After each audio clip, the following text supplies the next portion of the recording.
Olá, senhores. Novamente aqui, né? Hoje darei boa noite porque estou aqui gravando à noite. Mas enfim, independentemente do momento em que vocês estiverem assistindo, também os cumprimento. E aqui vou trazer um breve comentário. Não será como o vídeo anterior, que tratou de um tema específico e utilizou-se de um livro como meio, né? No caso, o vídeo anterior não, o vídeo do Lima Barreto, né? Eu tratei de um tema e utilizei o vídeo como meio. Bem, será feito o vídeo literalmente anterior, que é o vídeo do Menon, né? Ou seja, eu vou fazer alguns comentários sobre um livro, né? E nesse caso, realmente vão ser comentários sobre o livro como um todo, não sobre uma parte, como foi até o caso do Menon, que eu comentei muito mais sobre a teoria do conhecimento.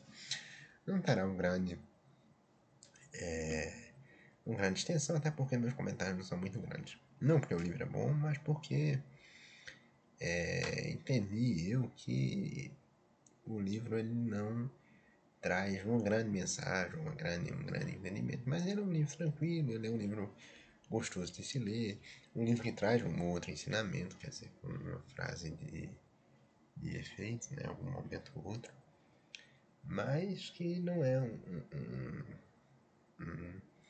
uma coisa extraordinária de outro mundo, né, mas que ela traz uma boa narrativa e uma boa história acima de tudo. Estou aqui com a minha colinha. O livro é Esaú e Jacó, do Machado de Assis.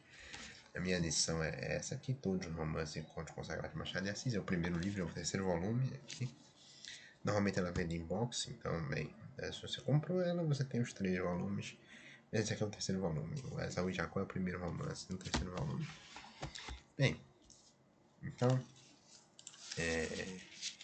aqui estou com a minha colinha e fazer alguns comentários aqui interessantes. Talvez eu leia algum trecho para demonstrar alguma ideia que tive, alguma coisa assim. Mas bem, primeiramente eu gostaria de fazer essa observação inicial de que não há uma grande mensagem nesse livro, né? A história é simples. É uma mãe, a Natividade, que inclusive é uma personagem belíssima, né? Pela meiguice que ela sempre apresenta ao longo do livro. Ela tem um casal de gêmeos e logo ao início do livro vai consultar um vidente, né, a cabocla Bárbara, acerca do futuro dos seus filhos. A vidente, quando vai fazer a resposta à consulta, ela pergunta se os meninos brigaram dentro do ventre. E diz também que eles vão ser grandes pessoas, vão haver coisas futuras, é o que ela diz, né? E aí ela pergunta se eles brigaram no ventre. Na atividade, lembrando do processo de gestação, relembra que ela sofreu bastante nesse processo e atribui isso à possível briga sugerida pela cabocla. Então ela fica meio em dúvida ali, faz uma pergunta, tenta inquirir a cabocla sobre aquela briga, porque ela perguntou aquela coisa daquela briga que ela tinha visto para perguntar.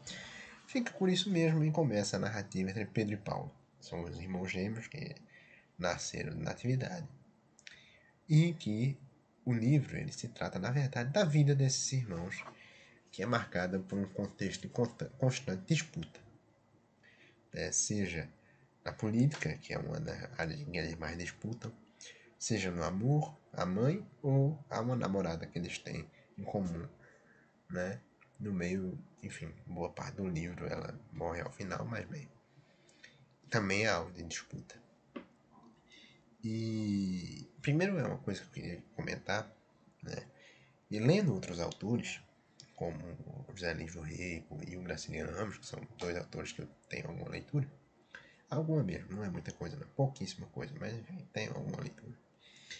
Percebo que Machado de Assis é um autor muito diferente desse, porque aparentemente a linguagem de Machado de Assis, pelo menos nesse livro, ela é muito mais fluida e muito mais poética. Quer dizer, Machado de Assis ele se preocupa com essa necessidade de estabelecer aforismos, de estabelecer sempre um narrador que comenta, que participa, né, que faz injunções, que faz hipóteses, enfim. E nesses comentários, ao meu ver, é onde residem as citações, frases mais brilhantes de Machado de Assis. E também porque o próprio narrador do livro, que é o Conselheiro Aires, que é um personagem, o próprio personagem que é o narrador desse romance, ele é um personagem que eu acho extraordinário. Quer dizer, ele é um personagem excêntrico, ele é um diplomata aposentado que é um sujeito excêntrico, intelectual, né? Mas ao mesmo tempo que ele tem aquela personalidade que não gosta de incomodar, né? Mas e se afirma e é uma pessoa que tem convicções próprias, é uma coisa interessante, é um bom personagem. Quer dizer, eu gosto muito do Conselheiro Aires, eu não vou dizer que me identifique, eu acho que não tem a força dele, mas bem, ele é um personagem extraordinário. Justamente pela também ironia que é característica do texto de Machado, eu acho que ele meio que se traduziu nesse personagem, talvez, o Conselheiro Aires. É interessante, o personagem é maravilhoso. Né? E no momento em que o Conselheiro Aires participa da história, normalmente são os momentos, se não forem os melhores, são os que a reflexão ela atinge certo ápice, né, no texto, que normalmente ele faz alguma inferência, que enfim, o texto acaba sendo extraordinariamente bem escrito, e é interessante. Então, basicamente, eu vou contar mais ou menos a história. Pedro e Paulo sempre brigaram, desde o começo, né? Eu acho que a briga começa quando lhes é perguntado o nome, aliás, a data de nascimento, e um responde que nasceu no dia que Dom Pedro. Um responde que nasceu no dia que Dom Pedro subiu ao trono, e o outro responde que nasceu no dia que o rei quedou, né? Ou seja, Dom Pedro subiu, mas o outro rei ele tinha caído. O Paulo ele é sempre republicano e Pedro ele tem essa característica de monarquista. Mas na verdade aquilo ali, e o livro ele mostra isso muito bem, é mais uma desculpa para uma disputa que é de natureza dos dois. Né? E é essa coisa do destino, eu acho que é uma coisa que aparece muito aí no Esaú e Jacó. Quer dizer, muitas vezes eles se encontram em situações em que eles não querem efetivamente se disputar aquilo ali entre eles. Mas acaba que há uma disputa porque é da própria natureza. Há uma interessante perspectiva acerca dessa questão da natureza das pessoas. Nesse caso, inclusive, há inúmeros incentivos, inclusive promessas feitas entre eles que não iriam mais fazer, não iriam mais disputar, não iriam mais brigar, que infelizmente são descumpridas, né? Depois de um tempo são descumpridas, em virtude dessa mesma natureza. Então é uma coisa complicada. Eu acho que talvez este seja o principal mote do livro, demonstrar que as pessoas têm natureza, que é uma coisa meio difícil você contestar uma natureza de uma pessoa, né? Especialmente se uma condição é determinada dessa forma, né? por destino mesmo. Muitas vezes as pessoas têm essa condição determinada pelo destino, como tinha Pedro e Paulo de sempre estarem brigando, apesar de serem irmãos, apesar de gostarem muito da mesma mãe, enfim, de até nem serem muito diferentes, quer dizer, evidentemente a alma deles é muito diferente, a personalidade é muito diferente. Paulo é um sujeito muito aventureiro, né? Ele é um sujeito impetuoso, ele sempre é 880, digamos assim, né? No caso, sempre 80. Paulo é sempre impetuoso, sempre quer se mostrar, sempre quer. E Pedro é um cara mais comedido, mas também é muito invejoso, né? Assim como Paulo também é. Principalmente em relação ao outro. Eles sempre estão ali em grande disputa, né? Mas Paulo é quem gosta mais de se mostrar e Pedro é mais contido, é um pouco mais comedido. Né? Até a relação, né? Monarquista e republicano. O republicano é aquele revolucionário que quer modificar, que tem muitas convicções próprias. E o monarquista é aquele que é um pouco mais conservador em virtude de talvez não ser tão convicto, tão, né? Então, o Paulo ele vai fazer direito, o Pedro ele vai fazer medicina. E, bem, o resto do livro basicamente conta a história deles e da sua briga em torno muito também de Flora, que é a filha de Batista e Cláudia, que é o alvo de disputa amorosa entre eles. Quer dizer, eles sempre se encontram. Flora é uma menina muito bonita, eles se apaixonam ambos por Flora. E a coisa fica curiosa quando Flora, na verdade, ela começa a se apaixonar pelos dois.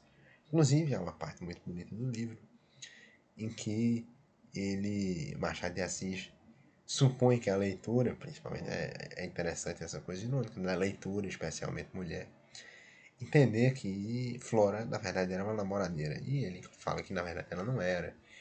O amor era só entre aqueles dois, né? Havia a oportunidade dela ter inúmeros outros terceiros, mas ela não quis. Então, não é que ela seja uma namoradeira propriamente dita.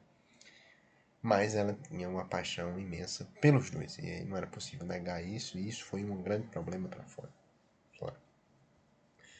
Tanto é que tem uma parte muito emblemática do livro em que Flora, ela, com insônia, fica à janela e vê os dois, Pedro e Paulo, e entra na alma dos dois isso é uma coisa também de Machado que é extraordinário, porque às vezes monólogo interior dos personagens, né, e que eles enfrentam eles mesmos, o relato dos sonhos, quer dizer, isso é extraordinário, é uma coisa que é de uma poeticidade intensa. Eu vou ver se eu acho aqui, para mostrar um pouco a vocês do que é que eu estou falando.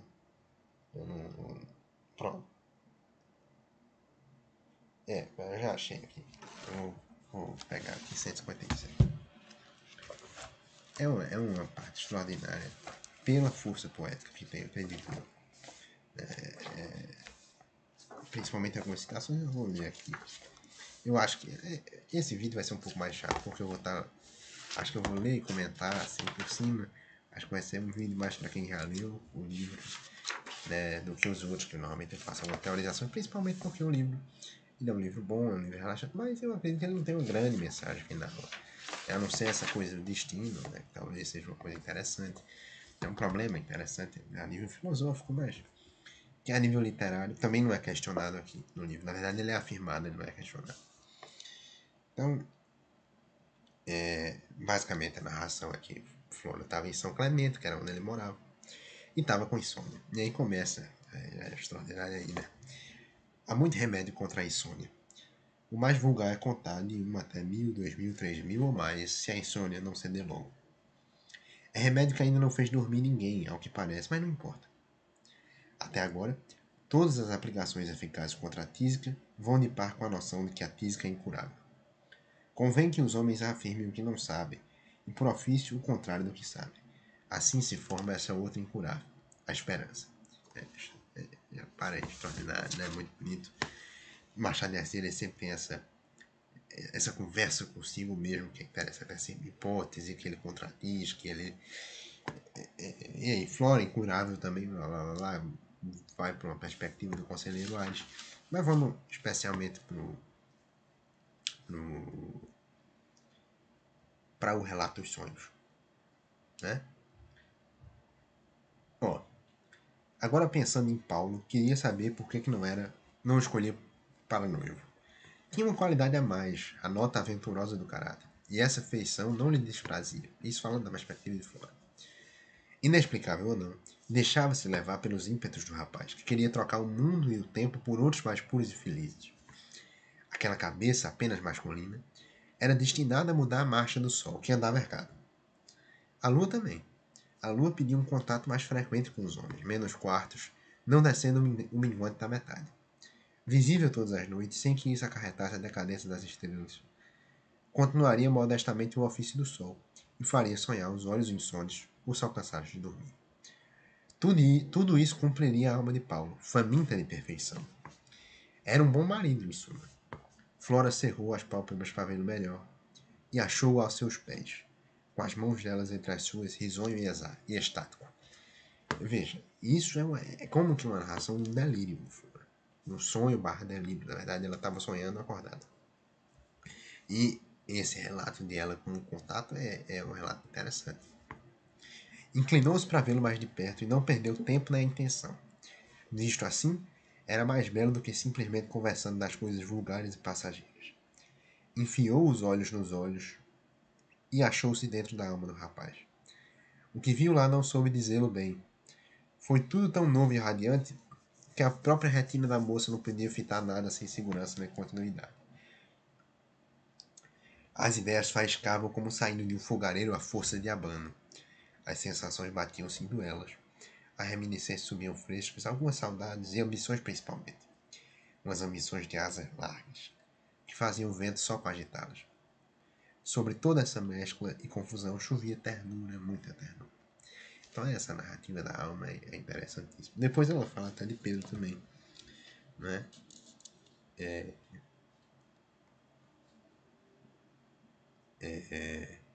Fala também de Pedro, ela também penetra, né? E uma coisa interessante é que em ambos ela identifica uma coisa que ela não consegue explicar, uma inexplicável coisa que ela vê nos dois, que um não tem no outro e que faz com que ela se apaixone. Quer dizer, essa dicotomia, essa coisa que caracteriza a Flora e que vai caracterizar também o conflito. Quer dizer, ela não consegue se decidir, nem os dois se decidem, nem os dois fazem um acordo. Então, para traduzir essa coisa do destino e da disputa. Então, da guerra todos contra todos, né? Vamos dizer assim. Então, é um livro muito interessante. A carga poética é enorme. A carga de aforismos, com essa coisa da incurável esperança, né? Das ambições de asas largas, essas cargas metafóricas também é muito interessante. E então é um livro que você vai ter muito prazer lendo. É um livro tranquilo de se ler, não é muito difícil.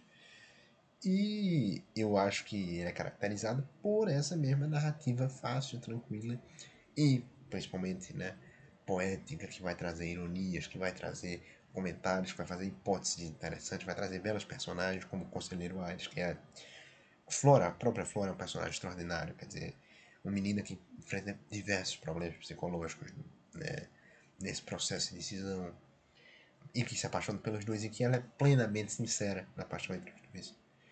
Também o Nóbrega. O Nóbrega é um personagem coadjuvante que ele, ao começo do livro, ele aparece como um pedinte.